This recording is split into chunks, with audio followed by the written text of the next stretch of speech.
तो साथियों, कैसे हैं आप सभी। मैं विवेक एक बार फिर से आप सभी साथियों को आपके अपने परिवार एग्जामपुर में हार्दिक स्वागत करता हूं। हम हैं एग्जामपुर कलम से क्रांति।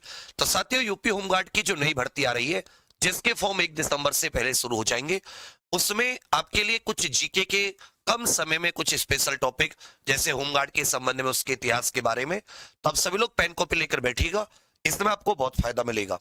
कम समय में बहुत अच्छे से आपको ये सारी चीजें करा दूंगा। जैसे पहला क्वेश्चन है, और ये मैं क्वेश्चंस के द्वारा कराऊंगा कि उत्तर प्रदेश में होमगार्ड की स्थापना किस अधिनियम के द्वारा हुई है।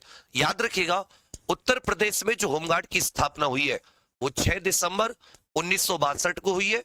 उत्तर प्रदेश में होमगार्ड की स्थापना 6 दिसंबर 1962 को, 6 दिसंबर को इसका स्थापना दिवस मनाया जाता है। और इसका जो संचालन किया जाता है वो उत्तर प्रदेश होमगार्ड अधिनियम 1963 के द्वारा, जिसे 1972 में संशोधित किया गया है। इसे 1972 में इसमें संशोधन भी हुआ है, लेकिन जिस अधिनियम के द्वारा होमगार्ड जो स्वयं सेवक है, उस होमगार्ड बल का जो संचालन किया जाता है, उसका नाम है उत्तर प्रदेश होमगार्ड एक्ट 1963। ठीक है भैया। प्रश्न संख्या 2 पर आ जाते हैं। उत्तर प्रदेश होमगार्ड दिवस कब मनाया जाता है? क्योंकि उत्तर प्रदेश होमगार्ड की स्थापना 6 दिसंबर 1962 को हुई थी, तो अच्छे से याद रखिएगा, उत्तर प्रदेश होमगार्ड दिवस भी कब मनाया जाता है? 6 दिसंबर को ही उत्तर प्रदेश होमगार्ड दिवस मनाया जाता है। प्रश्न संख्या 3 कि उत्तर प्रदेश होमगार्ड बल के मुखिया को क्या कहते हैं? जो चीफ होते या जो उत्तर प्रदेश संपूर्ण होमगार्ड के मुखिया होते, हेड होते, उन्हें क्या कहते हैं? तो देखिए, इसमें एक पुलिस महानिदेशक पद के अधिकारी होते हैं। महानिदेशक मतलब जो डायरेक्टर जनरल होते हैं, महानिदेशक अथवा डायरेक्टर जनरल के पुलिस अधिकारी होती है, पुलिस अधिकारी होते हैं आईपीएस वर्ग से। तो भारतीय पुलिस सेवा के एक उत्तर प्रदेश के महानिदेशक स्तर के जो अधिकारी होते हैं, वो इसके मुखिया होते हैं, जिन्हें कमांडेंट जनरल कहा जाता है। इन्हें क्या कहा जाता है? Commandant general. तो अच्छे से याद रखिएगा, वर्तमान में मनमोहन कुमार बशाल करके एक व्यक्ति है। वर्तमान में मनमोहन कुमार बशाल, मनमोहन कुमार बशाल, ये वेबसाइट से बता रहा हूं, सब कुछ होमगार्ड की वेबसाइट, सरकारी वेबसाइट से। तो मनमोहन कुमार बशाल जो है वो उत्तर प्रदेश होमगार्ड के मुखिया हैं। कमांडेंट जनरल का पद होता है। ये किस स्तर के अधिकारी होते हैं? डायरेक्टर जनरल, महानिदेशक स्तर के अधिकारी होते हैं। तीसरे का भी कह रखा, उत्तर प्रदेश में होमगार्ड के कितने पद स्वीकृत हैं? तो वर्तमान में उत्तर प्रदेश के केंद्र सरकार की तरफ से जो उत्तर प्रदेश को होमगार्ड के एक प्रकार से कह सकते हो पद स्वीकृत हैं, उनकी संख्या 1,18,348 है। कितने भैया? 1,18,348। इतने उत्तर प्रदेश होमगार्ड के पद स्वीकृत है। पूछा है, उत्तर प्रदेश में होमगार्ड की कितनी कंपनी कार्यरत है? तो साथ ही 766 तो 785 तो हो जाती है इसमें ग्रामीण कंपनी। ग्रामीण क्षेत्रों की कितनी कंपनी है? तो ग्रामीण में हो जाती है 785, और शहरी क्षेत्रों में इसमें हो जाती है 366 कंपनी। कुल मिलाकर आप देखोगे इसको, तो ये 1151 कंपनी वर्तमान में उत्तर प्रदेश में कार्यरत है। एक कंपनी में अच्छे से याद रखिएगा, जो होमगार्ड की कंपनी होती है उसमें कुल 100 कर्मचारी होते हैं, जिसमें एक तो भैया कंपनी कमांडर हो गए, ये ट्रिपल स्टार इंस्पेक्टर लेवल के होते हैं। एक सहायक कंपनी कमांडर हो गए, एक हो गए भैया सहायक कंपनी कमांडर, ठीक है। 3 हो गए एसआई लेवल के प्लाटून कमांडर, जिनको कहते हैं 2 स्टार। 3 प्लाटून कमांडर, तो कितने हो गए? 5, और 95 हो गए होमगार्ड। कुल मिला के इन सबको मिला के क्या बन जाती है? एक कंपनी बन जाती है 100 लोगों की। तो 1151 के करीब कंपनी उत्तर प्रदेश में कार्यरत है। वर्तमान में उत्तर प्रदेश के होमगार्ड मंत्री कौन है? तो होमगार्ड मंत्री जो है, इनका स्वतंत्र प्रभार है, स्वतंत्र प्रभार। अच्छे से याद रखेगा, वर्तमान में उत्तर प्रदेश के होमगार्ड मंत्री धर्मवीर प्रजापति जी है। कौन है भैया? धर्मवीर प्रजापति जी, ये उत्तर प्रदेश के होमगार्ड मंत्री है। पूछेगा, उत्तर प्रदेश में कौन सा कार्य होमगार्ड का नहीं है? तो ध्यान दीजिएगा, पुलिस की सहायता, लोक व्यवस्था और आंतरिक सुरक्षा बनाए रखना, यह भी होमगार्ड का कार्य है। हवाई हमलों के समय, आग के समय, बाढ़ के समय, महामारी या अन्य किसी आपातकालीन स्थिति में पुलिस आदि की सहायता करना, समाज की सहायता करना, यह भी कार्य होता है।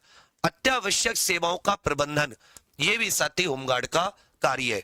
अपराधों की जांच करना, ये होमगार्ड का कार्य नहीं है। अपराधों की जांच करना ये होमगार्ड का कार्य नहीं है। पूछा है उत्तर प्रदेश होमगार्ड के प्रशिक्षण हेतु केंद्रीय प्रशिक्षण संस्थान कहां पर स्थित है। इनकी ट्रेनिंग के लिए एक केंद्रीय प्रशिक्षण संस्थान भी है, जो याद रखेगा जहां पर होमगार्ड का मुख्यालय लखनऊ, लखनऊ में अच्छे से याद रखेगा होमगार्ड का हेडक्वार्टर भी है, होमगार्ड का मुख्यालय भी है। पूछा है उत्तर प्रदेश में होमगार्ड के कितने परिक्षेत्र हैं। परिक्षेत्र मतलब एक प्रकार के जोन, जैसे पुलिस के जोन होते हैं ना, 8 जोन है, ऐसे होमगार्ड के भी जोन है। तो एक तो हो जाता है भैया पूर्वी परिक्षेत्र, जिसका हेडक्वार्टर प्रयागराज है। एक हो जाता है पश्चिमी परिक्षेत्र, जो पश्चिमी परिक्षेत्र है इसका हेडक्वार्टर आगरा है। और एक हो जाता है बुंदेलखंड परिक्षेत्र, जिसका हेडक्वार्टर झांसी है। इस प्रकार 3 परिक्षेत्र है। उत्तर प्रदेश में होमगार्ड के कितने जोन है, तो आप कहोगे सर उत्तर प्रदेश में होमगार्ड के 3 जोन है।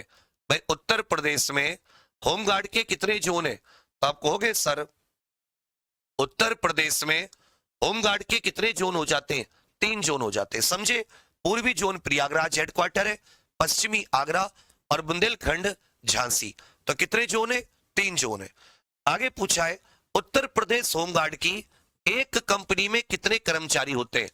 एक कंपनी में कुल कितने कर्मचारी होते हैं, तो याद रखिएगा 100 कर्मचारी होते हैं। जैसा कि मैंने अभी आपको बताया था, एक कंपनी कमांडर, एक सह कंपनी कमांडर, 3 प्लाटून कमांडर और 95 होमगार्ड। उत्तर प्रदेश में होमगार्ड कल्याण कोष के लिए कितनी राशि स्वीकृत है। होमगार्ड कल्याण कोष है, इसमें एक सरकार ने फंड बना दिया, उससे जो ब्याज आता है उससे होमगार्ड के अलग अलग जो खर्चे होते हैं छोटे मोटे, जैसे कोई बीमार हो गया, कोई किसी की मृत्यु हो गई, उसमें जो पैसा दिया जाता है इसी कल्याण कोष से दिया जाता है। वर्तमान में 10 करोड़ रुपए की धनराशि उत्तर प्रदेश होमगार्ड कल्याण कोष के लिए स्वीकृत की गई है। पूछा है उत्तर प्रदेश होमगार्ड की सेवा काल में किसी भी प्रकार की मृत्यु पर कितनी धनराशि प्रदान की जाती है। यदि साथी स्थायी अपंगता होती है, स्थायी विकलांगता हो जाती है, तो 2.5 लाख रुपए। कितने लाख रुपए, 2.5 लाख रुपए। और अगर मृत्यु हो जाती है तो 5 लाख रुपए। किसी भी प्रकार की मृत्यु हो वो 5 लाख रुपए तो ही है। साथ ही इसमें बीमा भी है, साथ ही इसमें दुर्घटना बीमा भी है, क्योंकि खाता खुलवाया जाता है एक्सिस बैंक, HDFC बैंक आदि के साथ। तो 30 से 40 लाख रुपए का बीमा भी है। 30 से 40 लाख का बीमा, इसलिए मैं आपसे कहता हूं ये सरकारी नौकरी है, स्थायी नौकरी है, और सरकार ने कल्याण के लिए सारी व्यवस्था की हुई है। मुझे बताओ कौन सी 10वीं पास प्राइवेट नौकरी है जिसमें इंसान मर जाए, मृत्यु हो जाए तो 30-40 लाख रुपए। और हाँ, जो आश्रित होते हैं उनको नौकरी भी मिलेगी। जो एक आश्रित होगा उससे साथ ही जॉब भी मिलेगी बिना किसी टेंशन के। उसकी जगह उसके घर में से उसका बीवी बच्चे या उसके परिवार में से कोई भाई बहन उसके होमगार्ड में भर्ती हो जाएंगे उसके स्थान पर मृत्यु होने पर। तो इस प्रकार से ये तो नॉर्मल केस में 5 लाख, उसके अलावा बीमा और जो दुर्घटना बीमा इत्यादि की राशि है। पूछे किसी जिले में तैनात किसी इकाई से संबंधित होमगार्ड को जिले के भीतर कौन बुला सकता है। जैसे मान लेते हो आप किसी जिले की किसी यूनिट के साथ अटैच है, तो आपको जब भी जरूरत पड़ेगी जो डिस्ट्रिक्ट मजिस्ट्रेट और होमगार्ड के जिला कमांडेंट होते हैं वो साथी दोनों के दोनों आपको बुला सकते हैं। और उस जिले से बाहर अगर ड्यूटी करनी है तो जो कमांडेंट जनरल होंगे उनके आदेश से जिले के बाहर ड्यूटी करने बुलाया जा सकता है। तो ये होमगार्ड के संबंध में होमगार्ड की वेबसाइट से मैंने कुछ जानकारी आपको देने की कोशिश की है। होमगार्ड की स्थापना कब हुई, कितनी कंपनियां हैं, कहां कहां परिक्षेत्र हैं, क्या क्या कल्याण राशि है। ऐसी में छोटी छोटी आपके लिए और भी बहुत सारी वीडियो बनाता रहूंगा, जिससे छोटी छोटी जो जीके की चीजें हैं वो होमगार्ड के संबंध में आपको पता चलते रहे। अब साथी क्योंकि इसमें केवल एक जीके का पेपर होता है, एक जीके का पेपर आपका होना है, ना मैथ होनी है ना रीजनिंग होनी है। 100 क्वेश्चन 100 नंबर और साथ ही आपका 2 घंटे का पेपर। इसमें जो इतिहास, पॉलिटी, ज्योग्राफी, इकोनॉमिक्स और जो ये साइंस है, ये सब्जेक्ट थोड़े से बड़े होते हैं। और अगर जीके का पेपर है तो आप इसको अच्छे से मजबूती से तैयार करके जाओगे। तो इसमें आप लापरवाही मत कीजिए। इसमें आपको कोई इतना ज्यादा पढ़ने के लिए, अगर आप बिल्कुल सीक्वेंस से पढ़ना चाहते हैं तो आपको कोई उतना पैसे खर्च करने की जरूरत नहीं है। हमने अपनी एग्जाम्पल ऑफिशियल एप्लीकेशन पर मात्र 99 रुपए में अंतिम प्रयास नाम से एक बैच निकाला है, जिसमें ये थ्योरी बैच है कंप्लीट, 6-7 घंटे की डेली लाइव क्लास होंगी। और सबसे अच्छी बात क्या है इसमें, हमने आपको जो नोट्स अपलोड कराए वो फ्लो चार्ट में, स्टडी मटेरियल इत्यादि इसमें सब कुछ है फ्लो चार्ट में। तो जो बड़े बड़े सब्जेक्ट है उन्हें आप अभी से, जैसे आप इसे एग्जाम पर ऑफिशियल एप्लीकेशन इंस्टॉल करोगे, उसको ओपन करके पेड कोर्स में जाकर आप अंतिम प्रयास बैच पर क्लिक करके, बाय नाउ पर क्लिक करके आप इसे 99 रुपए का ऑनलाइन पेमेंट कर देना। इससे ज्यादा कि आप किताबें लेते जिनको आप पूरा नहीं पढ़ते या पैसे बर्बाद करते। लेकिन जब आप इस चीज को पढ़ोगे तो आपको एहसास होगा कि विवेक भैया ने हमें बहुत ही बढ़िया चीज दी है, मटेरियल बहुत अच्छा है, क्लास बहुत अच्छी है, टीचर बहुत अच्छे। तो आप सभी को इसका बहुत ज्यादा फायदा होगा। अब सभी साथी एग्जाम पर ऑफिशियल एप्लीकेशन पर जाकर तुरंत के तुरंत अंतिम प्रयास बैच से जुड़ जाइए यूपी होमगार्ड के लिए। और फ्लो चार्ट के में जो नोट्स है, जो बुक्स है, वो सब कुछ साथी मैंने अपलोड करा दिए। आप इसमें टाइम टेबल पढ़ाकर जब तक लाइव क्लास शुरू होती है तब तक 2-2 3-3 चैप्टर खुद से कंप्लीट कर लीजिए, जिससे कि आपको आइडिया हो जाए कि पेपर साथी किस प्रकार से आता है, चीजें किस प्रकार से होती है। तो ये जो मेरा प्रयास है कैसा लगा, और सबके सब आज और अभी अंतिम प्रयास बैच से जुड़ जाइए। दिमाग में ये नहीं तो जितना समय लगाओगे उतना ही दिन बीतेंगे। और ऐसे नहीं कि लाखों वैकेंसी है, जिले में ड्यूटी होगी, बढ़िया भर्ती है, अच्छे से तैयारी कीजिए। ठीक है भैया, कोई दिक्कत हो तो नीचे वाले नंबर पर आप लोग व्हाट्सएप कर सकते हैं। तो तुरंत अंतिम प्रयास बैच से जुड़कर तैयारी कीजिए। और क्लास कैसे लगी कमेंट करके जरूर बताना। आज रात 9 बजे टीम की भी लॉन्चिंग है, उससे भी जुड़िएगा। धन्यवाद, जय हिंद।